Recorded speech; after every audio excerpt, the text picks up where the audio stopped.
Halo teman-teman semuanya, kembali lagi bertemu dengan Mega Wijaya dalam hukum dan politik.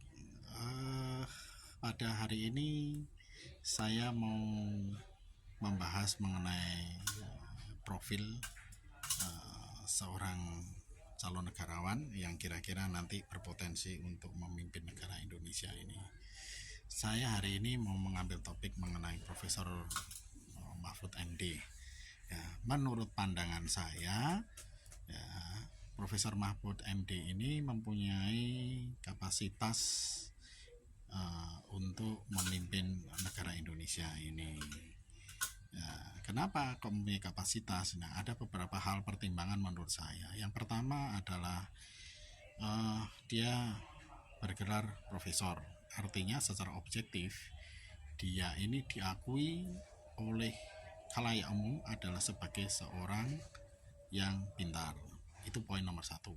Poin nomor dua adalah bidang kajiannya adalah mengenai hukum. Ini sangat cocok sekali dengan Indonesia sebagai negara ketiga, di mana Indonesia itu membutuhkan orang yang sangat masterly atau menguasai hukum. Karena negara Indonesia ini sebagai negara ketiga, kalau tidak ya dipimpin oleh seorang yang memahami hukum, ya akan jadi carut marut. Ya, namanya sekarang negara berkembang, negara ketiga ini berarti banyak hal yang belum stabil dalam hal pemerintahan, dalam bidang ekonomi, dalam bidang apa saja terkait juga dengan masalah teknis-teknis kemasyarakatan.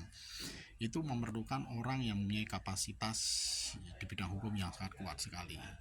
Terus yang ketiga, pengalaman dia di bidang legislatif, yaitu mengajarkan tentang bagaimana mengatur negara ini.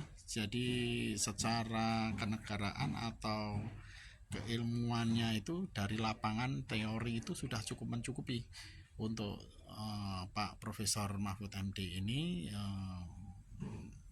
suatu saat kedepannya untuk mengatur bangsa Indonesia. Itu. Terus dia juga mempunyai kapasitas juga dalam hal ini pernah punya pengalaman di MK ya. Dan bidang hukum ini kembali lagi saya tekankan bahwa orang yang menguasai hukum berarti dia paham regulasi. Ketika paham regulasi berarti dia mengerti kebijakan.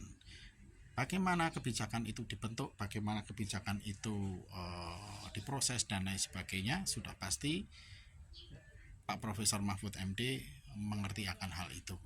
Kan gitu, kan sudah dijelaskan juga dalam beberapa penjelasan beliau bahwa pembentukan regulasi itu basicnya adalah dari yang namanya proses teknokrasi, dan seperti itu menandakan kalau dia sangat mengerti sekali tentang regulasi. Otomatis dari situ nanti kedepannya kebijaksanaan dan juga meletakkan undang-undang dan lain sebagainya itu ditempatkan di posisi yang benar, di lembaga yang benar, kemudian ditempatkan sampai ke teknis-teknis lembaga-lembaga yang berpotensi untuk menjadi salah itu apa ya, secara sederhananya undang-undang yang diletakkan itu akan tepat sasaran di situ, sehingga itu akan berdampak baik untuk masyarakat juga gitu. Terus kemampuan dia dalam bidang uh, untuk melindungi negara Indonesia ini, ya saya kira tidak ada masalah, karena dia pernah juga jadi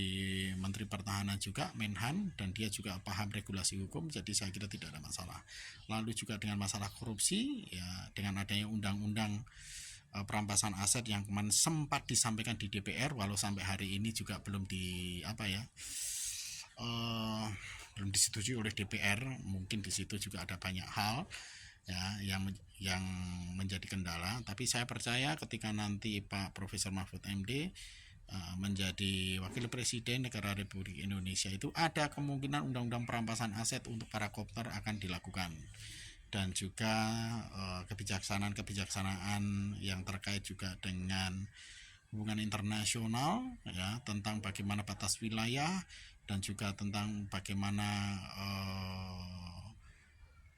nanti untuk apa ya, pertemuan-pertemuan internasional itu nanti diratifikasi oleh Indonesia, Saya kira Pak Mahfud MD ini mempunyai kemampuan untuk memberikan sumbangan dari Indonesia untuk internasional maupun dari internasional untuk Indonesia, tetapi dengan penyesuaian atau ratifikasi di berbagai hal yang sangat sesuai. Nah, berdasar hal tersebut, saya kira sangat mencukupi ya kapasitas seorang Mahfud MD untuk menjadi seorang negarawan, dan saya melihat ini suatu hal yang baik. Saya tidak melihat dari sisi di mana sekarang dia berada, di posisi partai mana dan lain sebagainya. Saya hanya menilai secara personalnya ya, bagaimana Pak Mahfud MD ini kedepannya bisa mengatur Indonesia. Dia mempunyai kapasitas, dia mempunyai kemampuan, dan dia juga mempunyai ilmunya, dia juga punya pengalaman. Ya, saya kira itu bisa menjadi bahan pertimbangan untuk teman-teman juga dari sisi rasionalitas, objektivitas, dan jangan cuma dari hal emosi saja, tetapi pertimbangan dari skala teknis, secara konseptual, secara teorisis, semuanya untuk Profesor Mahfud MD ini menurut pandangan saya masuk ya, bisa dijadikan andalan untuk Indonesia menjadi seorang negarawan. Terima kasih, salam justisia dan politik dari Mega Wijaya.